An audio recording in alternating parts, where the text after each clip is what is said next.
Hi ಎಲ್ರಿಗೂ ನಮಸ್ಕಾರ. ಇವತ್ತೊಂದು ಒಳ್ಳೆ ಮಾರ್ನಿಂಗ್ ಬ್ರೇಕ್ಫಾಸ್ಟ್ ರೆಸಿಪಿನ ತೊಗೊಂಬಂದಿದ್ದೀನಿ. ಈಸಿಯಾಗಿ ಇನ್ಸ್ಟಂಟಾಗಿ ಒಂದು ಎರಡೇ ಎರಡು ಇಂಗ್ರೀಡಿಯೆಂಟಿಂದ ಈ ದೋಸೆನ ಮಾಡಿಬಿಡ್ಬೋದು. ಹಾಗೆ ಮಕ್ಕಳ ಲಂಚ್ ಬಾಕ್ಸ್ಗೂ ನಿಮ್ಗೆ ಏನು ಕಟ್ಟಬೇಕು ಅಂತ ಆಲೋಚನೆ ಬರ್ತಾ ಇರುತ್ತಲ್ಲ, ಈ ಥರ ದೋಸೆ ಮಾಡಿ ಕಟ್ಟಿದರೆ ಚಟ್ನಿ ಕೂಡ ಅವಶ್ಯಕತೆ ಇಲ್ಲ, ಬರೀ ದೋಸೆನೇ ತಿನ್ಬೋದು. ಹಾಗಿದ್ರೆ ಬನ್ನಿ ಈ ವಿಡಿಯೋನ ನೋಡ್ಕೊಂಬರೋಣ. ನಾನಿಲ್ಲೊಂದು 3 ಟೊಮೆಟೊನ ಜಾರಿಗೆ ಹಾಕ್ಕೊಳ್ತಾ ಇದ್ದೀನಿ. ಹಾಗೆ ಒಂದು ಅರ್ಧ ಕಪ್ಪಷ್ಟು ಸೂಜಿ ರವೆ ತೊಗೊಂಡಿದ್ದೀನಿ, ಬಾಂಬೆ ರವೆ ಅಂತ ಹೇಳ್ತಿರಲ್ಲ ಅದೇ. ಹಾಗೆ 1 ಕಪ್ಪಷ್ಟು ಅಕ್ಕಿ ಹಿಟ್ಟನ್ನ ತೊಗೊಳ್ತಾ ಇದ್ದೀನಿ. ಒಂದು ಅರ್ಧ ಇಂಚಷ್ಟು ಅಲ್ಲ ಹಾಕ್ಕೊಳ್ತಾ ಇದ್ದೀನಿ, ತುಂಬಾ ಚೆನ್ನಾಗಿರುತ್ತೆ ಫ್ಲೇವರ್ ಅಂತ. ಹಾಗೆ 1 ಟೇಬಲ್ ಸ್ಪೂನಷ್ಟು ಉಪ್ಪು ಹಾಕ್ಕೊಂಡು ಒಂದು ಅರ್ಧ ಗ್ಲಾಸಷ್ಟು, ಸ್ವಲ್ಪ ನೀರು ಕಮ್ಮಿ ಹಾಕಿ ಗ್ರೈಂಡ್ ಮಾಡ್ಕೊಳ್ಳಿ, ಯಾಕಂದರೆ ಟೊಮೆಟೊ ಫೈನಾಗಿ ಪೇಸ್ಟ್ ಆಗಬೇಕು, ದೋಸೆ ಮಾಡ್ಕೊಳ್ಳೋಕ್ಕೆ ಅನುಕೂಲ ಆಗಬೇಕು. ಅದಕ್ಕೆ ಫೈನ್ ಪೇಸ್ಟ್ ಮಾಡ್ಕೊಂಡಾದ್ಮೇಲೆ ನೋಡಿ ಈ ಥರ ಕನ್ಸಿಸ್ಟೆನ್ಸಿ ಈ ಥರ ಇದ್ದರೆ ನಿಮಗೆ ಪೇಪರ್ ದೋಸೆ ಥರ ಹಾಕ್ಕೊಳ್ಬೋದು. ನಾನು ತೋರಿಸ್ತಾ ಇರೋ ದೋಸೆ ನೀರು ದೋಸೆ ಥರ ಹಾಕ್ಕೊಳ್ಳೋ ಅಂಥದ್ದು. ನಿಮಗೆ ಪೇಪರ್ ದೋಸೆ ಥರ ಬೇಕು ಅಂದರೆ ನೀವು ಇದೇ ಕನ್ಸಿಸ್ಟೆನ್ಸಿಯಲ್ಲೇ ದೋಸೆ ಮಾಡ್ಕೊಳ್ಬೋದು. ಬಟ್ ನಾನು ಈ ಕನ್ಸಿಸ್ಟೆನ್ಸಿನ ಸ್ವಲ್ಪ ತೆಳು ಮಾಡಿಕೊಂಡು ನೀರು ದೋಸೆ ಯಾವ ಥರ ಹಾಕ್ಕೊಳ್ತೀವಿ ಆ ಥರ ಹಾಕ್ಕೊಳ್ತಾ ಇದ್ದೀನಿ. ಇದಕ್ಕೆ ಇನ್ನೊಂದು ಸ್ವಲ್ಪ ಜಾರಲ್ಲಿ ನೀರು ಹಾಕ್ಕೊಳ್ತಾ ಇದ್ದೀನಿ.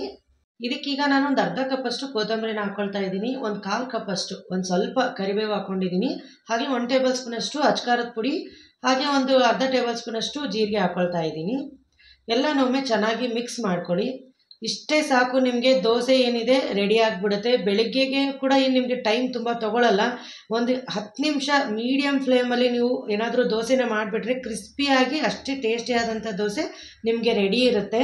ತುಂಬಾ ಈಸಿ, ಹಾಗೆ ಮಕ್ಳಿಗೂ ತುಂಬಾ ಇಷ್ಟ ಆಗುತ್ತೆ. ಯೂನಿಕ್ಕಾಗಿ ಕೇಳ್ತಿರ್ತಾರೆ ಡೈಲಿ, ನಮಗೆ ಅದು ಬೇಕು ಇದು ಬೇಕು, ಒಂದೇ ಥರ ತಿನ್ನೋಕ್ಕೆ ಬೋರ್ ಆಗುತ್ತಲ್ಲ. ಈ ಥರ ದೋಸೆಯಲ್ಲಿನೇ ತುಂಬ ವೆರೈಟೀಸ್ ಇದೆ ನಿಮಗೆ ನನ್ನ ಯೂಟ್ಯೂಬ್ ಚಾನಲಲ್ಲಿ, ಪ್ಲೀಸ್ ಒಮ್ಮೆ ಚೆಕ್ ಮಾಡಿ. ಎಲ್ಲ ಥರ ದೋಸೆನೂ ನಾನು ಮಾಡಿ ಹಾಕಿದ್ದೀನಿ. ನೀರು ದೋಸೆ, ಉತ್ತಪ್ಪಮ್ ಆಗಲಿ, ನಾರ್ಮಲ್ ಮಸಾಲ ದೋಸೆ ಆಗಲಿ, ಇಲ್ಲ ಇನ್ಸ್ಟಂಟ್ ದೋಸೆಗಳಂತೂ ತುಂಬ ವೆರೈಟೀಸ್ ಇದೆ.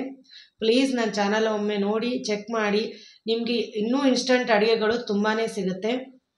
ಹಾಗೆ ನೋಡಿ, ಈ ಥರ ಒಂದು 10 ಮಿನಿಟ್ಸ್ ಲೋ ಫ್ಲೇಮಲ್ಲಿ ನೀವೇನಾದರೂ ದೋಸೆನ ಬೇಯಿಸ್ಕೊಂಡ್ಬಿಟ್ರೆ ಈ ಥರ ಕ್ರಿಸ್ಪಿ ಆದಂಥ ದೋಸೆ ನಿಮಗೆ ರೆಡಿಯಾಗಿರುತ್ತೆ.